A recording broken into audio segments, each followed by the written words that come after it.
Good morning. நான் ஸ்டாப்பாக snow கொட்டிக்கொண்டே இருக்குது நேற்றில் இருந்து. என்னதான் ஸ்னோ கொட்டினாலும் எல்லாம் நடக்கத்தானே வேணும். ஸ்டார்ட் பண்ணுவோம். இருக்கிறத வச்சு ஈஸி அண்ட் ஹெல்த்தி பிரேக்ஃபாஸ்ட் செய்வோம். காலிஃப்ளவர், ஆனியன், லீக்ஸ், எக், முருங்கை லீவ்ஸ், வெங்காயம் வெட்டி வச்சிருக்கிறேன், காலிஃப்ளவர் லீக்ஸ். பேனை சூடாக்கியாச்சு. கொஞ்சம் நல்லெண்ணெய் விடுவோம்.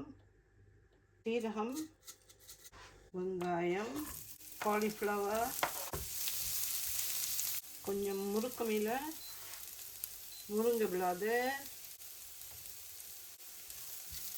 Leaks,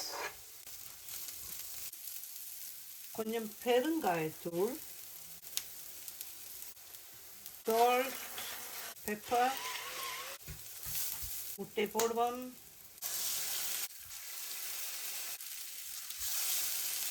healthy scrambled egg. Breakfast ready. Have a nice day. இது கொஞ்சம் அவிச்ச பயறு நேற்று இருந்தது, அதையும் வச்சேன்.